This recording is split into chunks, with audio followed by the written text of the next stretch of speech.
नमस्कार भक्तजनों, आज मैं आपको सुनाऊंगी कार्तिक माह कब से होगा शुरू। इसमें स्नान दान का महत्व और नियम कथा जाने आरंभ करने से पहले आप मेरे चैनल हिंदू राष्ट्रीय व्रत त्योहार को सब्सक्राइब जरूर कर लें। आइए शुरू करते हैं। बोलिए श्री गणेश महाराज की जय। श्री कृष्ण गोविंद हरे मुरारी हे नाथ नारायण वासुदेवा। कार्तिक महाराज जी की जय।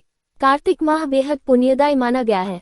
अश्विन माह के बाद कार्तिक का महीना शुरू हो जाता है। ये माह भगवान विष्णु को समर्पित है। कार्तिक के महीने में स्नान दान और उपवास करने से सभी कष्टों से मुक्ति बहुत आसानी से मिल जाती है। इस महीने में भगवान शिव और विष्णु तथा कार्तिकेय और तुलसी की पूजा का विधान है। इस साल कार्तिक माह 29 अक्टूबर 2023 से शुरू हो रहा है। इसका समापन कार्तिक पूर्णिमा पर 27 नवंबर 2023 को होगा। कार्तिक माह में तप और व्रत का माह है। इस माह में भगवान की भक्ति और पूजा अर्चना करने से मनुष्य की सारी इच्छाएं पूर्ण होती हैं। कार्तिक पूर्णिमा के दिन महादेव ने त्रिपुरासुर राक्षस का वध किया था और भगवान विष्णु ने मत्स्यावतार लिया था। कार्तिक महीने में भगवान विष्णु मत्स्यावतार लेकर जल में रहते हैं।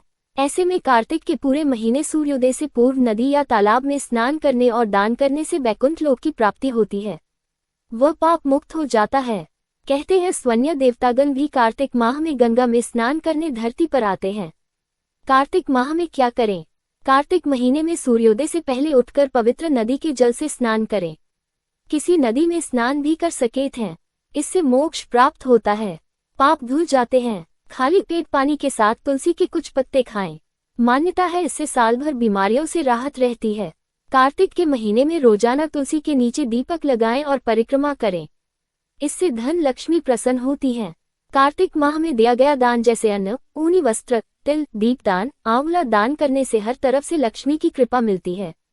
इस महीने में मूली, कंद, गाजर, गराडू, शकरकंद खाना सेहत के लिए अच्छा होता है। इससे व्यक्ति निरोगी रहता है। कार्तिक माह में क्या न करे? Kartik month don'ts. कार्तिक के महीने में शरद ऋतु शुरू होती है। दो बदलते मौसम के बीच का समय होने से इन दिनों सेहत संबंधी परेशानी भी होने लगती है। ऐसे में कार्तिक महीने के दौरान बैंगन, मट्ठा, करेला, दही, जीरा, फलियां और दालें नहीं खानी चाहिए। कार्तिक के महीने में श्रीहरि जल में निवास करते हैं, इसलिए भूलकर भी मछली या फिर अन्य प्रकार की तामसिक चीजें ग्रहण न करें। ये है कार्तिक पूर्णिमा कथा। इसलिए भगवान शिव को कहा जाता है त्रिपुरारी। पौराणिक कथा के मुताबिक तारकासुर नाम का एक राक्षस था। उसके 3 पुत्र थे, तारकाक्ष, कमलाक्ष और विद्युन्माली। भगवान शिव के बड़े पुत्र कार्तिकेय ने तारकासुर का वध किया। अपने पिता की हत्या की खबर सुन तीनों पुत्र बहुत दुखी हुए। तीनों ने मिलकर ब्रह्मा जी से वरदान मांगने के लिए घोर तपस्या की। ब्रह्मा जी तीनों की तपस्या से प्रसन्न हुए और बोले कि मांगो, क्या वरदान मांगना चाहते हो। तीनों ने ब्रह्मा जी से अमर होने का वरदान मांगा, लेकिन ब्रह्मा जी ने उन्हें इसके अलावा कोई दूसरा वरदान मांगने को कहा। तीनों ने मिलकर फिर सोचा और इस बार ब्रह्मा जी से 3 अलग नगरों का निर्माण करवाने के लिए कहा, जिसमें सभी बैठकर सारी पृथ्वी और आकाश में घूमा जा सके। 1000 साल बाद जब हम मिले और हम तीनों के नगर मिलकर एक हो जाएं, और जो देवता तीनों नगरों को एक ही बाण से नष्ट करने की क्षमता रखता हो, वही हमारी मृत्यु का कारण हो।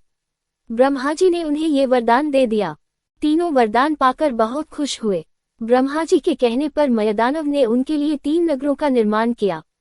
तारकाक्ष के लिए सोने का, कमला के लिए चांदी का और विद्युन्माली के लिए लोहे का नगर बनाया गया। तीनों ने मिलकर तीनों लोकों पर अपना अधिकार जमा लिया। इंद्र देवता इन तीनों राक्षसों से भयभीत हुए और भगवान शंकर की शरण में गए। इंद्र की बात सुन भगवान शिव ने इन दानवों का नाश करने के लिए एक दिव्य रथ का निर्माण किया। इस दिव्य रथ की हर एक चीज देवताओं से बनी। चंद्रमा और सूर्य से पहिए बने। इंद्र, वरुण, यम और कुबेर रथ के 4 घोड़े बने।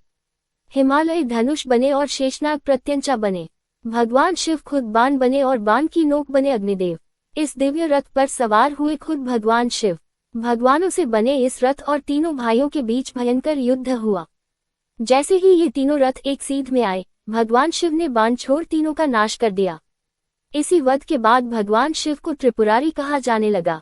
ये वध कार्तिक मास की पूर्णिमा को हुआ, इसीलिए इस दिन को त्रिपुरी पूर्णिमा नाम से भी जाना जाने लगा। कथा संपूर्ण चैनल को सब्सक्राइब अवश्य कर ले। मिलते हैं अगली कथा के साथ, तब तक के लिए धन्यवाद।